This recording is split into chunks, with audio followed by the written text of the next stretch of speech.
What's up, people? Welcome to another episode of my creative crossover series. The idea behind this series is to look for insights in one form of art that might give you some inspiration in another. So in today's episode, I'm going to tell you some ideas from the world of drawing that might help you be a better designer. Today's featured YouTube channel is going to be Draw with Jazza. Jazza is a fun and really talented teacher who focuses on cartoons and animation. That is really good. It's got like this whole citrus thing going on. Alright, so most people when they're drawing don't just dive in and draw exactly what they're after. They start first with the structure of what they're trying to draw. And to be honest, I think those people that can just kind of draw anything only got to that place because they started learning how to deconstruct and reconstruct different things over and over until it was totally internalized. So a few things to keep in mind if you draw are to work lightly and work loosely at first. Avoid dark lines and finish details at the beginning. Use thumbnails or sketches to test out the composition and to test out different schemes. And then when you feel confident with all of that, you go in and you do your final lines and your detail over top. But more often than not, I see designers just try to immediately go for it and just perfectly come up with the thing that they're trying to render. Why not try approaching it like a drawing? Before you get into Photoshop or Illustrator or Affinity or whatever you like to use, before you get into that software, try sketching everything out and trying different alternatives and variations. And when you're in that early stage, keep things light, keep things loose, keep things malleable. Test out the flow of the composition, how it guides the eye, how it balances with itself. And then once you have all of those details in place, then go in with the final detail and try to render everything out to perfection. If you start lightly and figure out the relationship between the forms and the flow of the entire piece that you're working on before you commit to those dark, heavy, perfected, finalized lines, you might end up with something a little more effective, a little more balanced, maybe even a little more elegant in the end. And speaking of composition, it kind of shocks me how many web designers and graphic designers I've come across in my career who don't really have an understanding of composition. But composition is really important. It's how you lead the viewer's eye around your work. It's how you create relationships and hierarchies between the subjects in your piece. Now, in the arts, you don't necessarily have to follow the compositional rules to create a successful drawing. But the design world is much more goal-oriented than the art world. So I would argue that composition is even more important to designers than it is to artists. Composition will teach you a lot of things. Maybe you don't understand why your logo feels imbalanced. Maybe you're looking for a way to get the visitors to your website quickly to the information that they're looking for.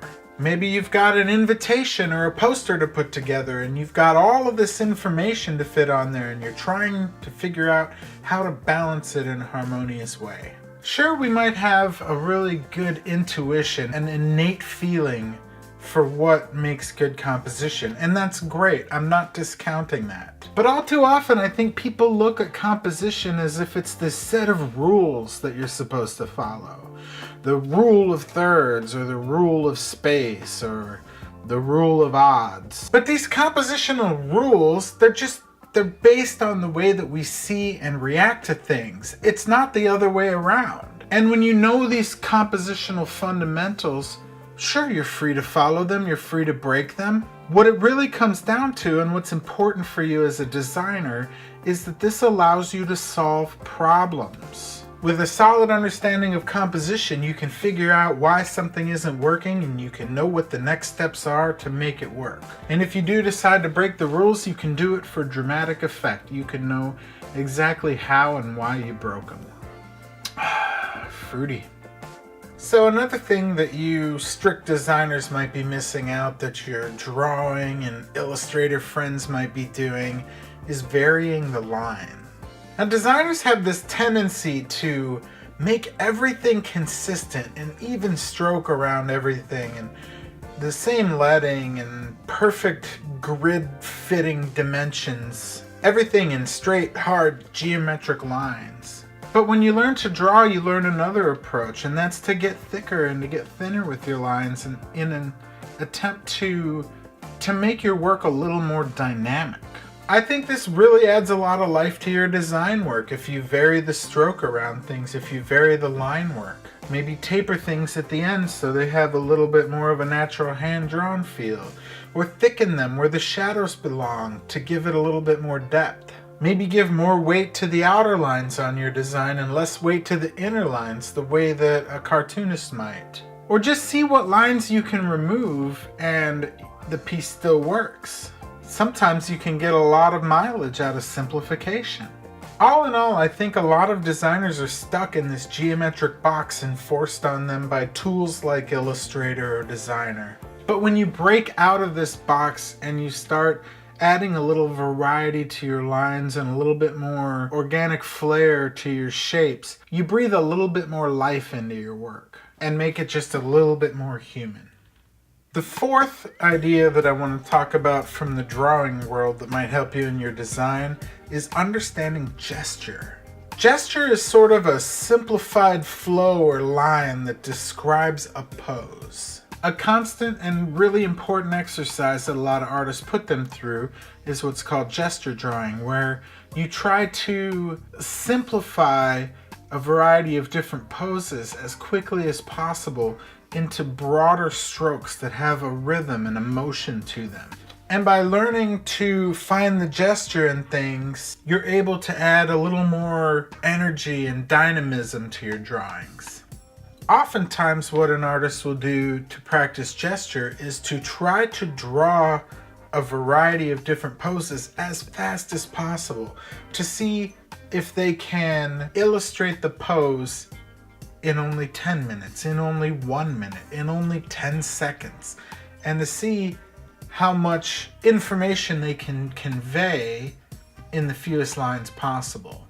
So if your design work is feeling a little stiff, it's feeling a little static, try gesture drawing. Try learning to search for the gesture, for the motion and the flow of energy in your design. I mean, some of the best logos and designers out there use this sense of gesture and rhythm and flow to give their work more life and to have it stand out from the rest of all of the static geometric stuff that you see going on.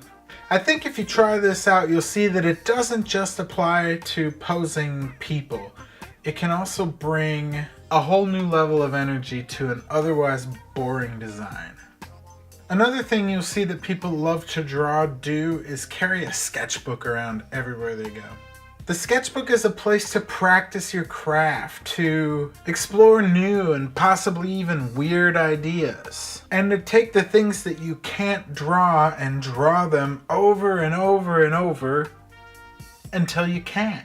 Sketchbooks are also kind of a time capsule. They take you back to that place in your life, to that place in your artistic development. They give you a way to see your progress unfold over time.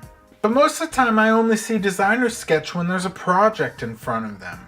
Even if you don't draw and that's not your thing and you don't like to draw, you could still carry around a sketchbook and practice different shapes and lines and forms and concepts and come out in the end with new skills and new ideas.